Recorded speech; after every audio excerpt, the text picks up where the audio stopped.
Okay, first of all, Lieutenant Colonel Poppas, could you tell me about Operation Ithaca and what happened? Operation Ithaca in and of itself it's not an independent operation that stood on its own. It is one that is part of a multitude of operations we have conducted through the Diyala River Valley, which is to the northeast of Bakuba. It's a shaping operation in support of the main effort in Bakuba, fully identifying that the enemy elements that were in Bakuba were going to push out.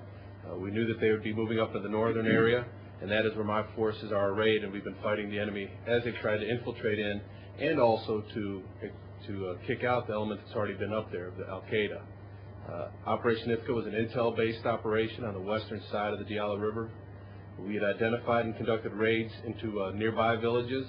The intel that we developed identified the target area of Ithaca as an enemy safe haven, not one in which they had just moved into a region and lived amongst the populace, but in which they had forced out the populace and created an area which they could use to transfer supplies, conduct operations, plan, and then move back for really a rest and respite. Because of that, and the intel that we received, we developed this operation, and in doing so brought the resources to bear, and Bravo Troop executed the operation in order to deny them this safe haven. Okay, and could you tell me how many people were killed, how many detained? I'll let Captain Dobbins explain that as his forces pushed through the area. I'll say I'd like to start off with Operation Ithaca was an air assault raid. Colonel Poppas covered the basics around it. Of this operation, we did a clearance, 3 villages, with the end result where we had 29 Al-Qaeda fighters killed, 23 captured, and we freed 8 hostages and found 3 caches. Could you tell me what role Iraqi citizens played in this in terms of, did you get tips from them? The Iraqi citizens, both Shia and Sunni, provided the tips that pointed us to the area as well. They were able to identify each fighter that we captured, and were able to provide the information enough that we can bring these people to justice. And for either of you, what role did the surge play in this? Was it a help? Could you repeat the question, please? In terms of the surge, would you say that that helped this mission? Well, certainly that operation is independent of the others. As we have looked at the brigade battle space that we're a part of, that includes Bakuba, and then also the divisional battle space, and then Iraq in and of itself, the surge has provided the additional forces, forcing out the elements we've seen in their historic elements, whether it's Bakuba, Baghdad, some of the other major cities. We knew they had to go somewhere, and then the Diyala River Valley is one of those areas. Fully anticipating this, we put out the sensors, whether human or other, and to include the local populace, to identify exactly where the enemy was going to go. The surge was obviously important, played the foundation and basic role in order to force the elements out. Once they moved into this area that we expected them to go into, we set the conditions for success with a series of raids previous to this, and then we conducted the raid, as Captain Dobbins identified, on the 3 key villages. We isolated them and were able to destroy the enemy in detail. Okay, and then what is the security like in that area now? Would you say that it's under control? I'd look at the Diyala River Valley, specifically both east and west. The regions that we have conducted these operations are now under control. I'll tell you, historically, in the previous operations we've done have brought us to this point. There's still other work to be done in the area. It's a counterinsurgency fight.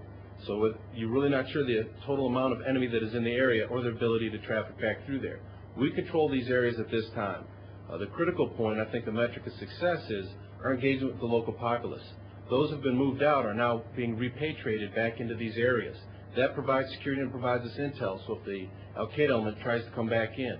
Additionally, on the eastern side of the river valley, the Zaganiya and the Assad area, another metric of success is developing the security apparatus and forums, joint security working groups, in which we bring forward the different local leaders, the sheikhs of the different tribes, both Sunni and Shia, the Iraqi security force leadership, and the elected government of the mayor and the governor himself of Diyala. And we bring them together in this forum of peaceful discourse, and they settle their disagreements there through discussion, not through direct action. And because of that, because these systems are in place, I'll tell you that the security situation has vastly improved.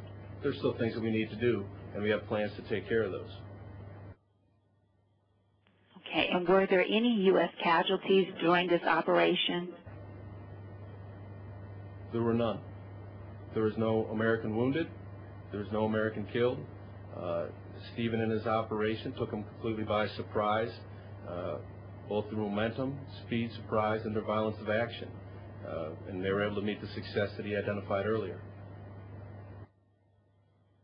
Okay, and then my final question can be for either of you. Any reaction to the Iraqi parliament deciding to take off time in August, and how might that affect the operations there? I'll address that. I'll address that just in regards to the mission that we've been provided. And we understand the strategic implications with this, but the foundation of these operations and the foundation of strategic success are based on the tactical and operational success. Our operations haven't stopped. Our intel-driven operations are going to continue on through July, through August, through September. We do not see, at our level, any impact of their taking off. Okay, thank you very much. Is there anything you'd like to add? The only thing I'd like to add is just the success of this operation. Obviously, with one operation of this size, we're not able to take out the insurgency altogether. But what I like to pass back home is, even in month 12, the paratroopers of this unit continue to fight aggressively day in and day out, and continue to have successes like this, where they go out and kill 29 Al-Qaeda fighters, capture 23 that will be prosecuted through the Iraqi court systems, and we have 8 hostages that were tortured and were set to be executed the day of the operation, are now home with their loved ones. And I'll tell you, with regards to Bravo Troop, and I'll tell you the squadron as a whole, as we were getting back on the aircraft after literally an exhausting day of fighting all day, his soldiers came up to me and told me and asked me, "Hey, sir, when is our next objective? We're ready to go again." Okay, thank you very much. Thank you. Thank you.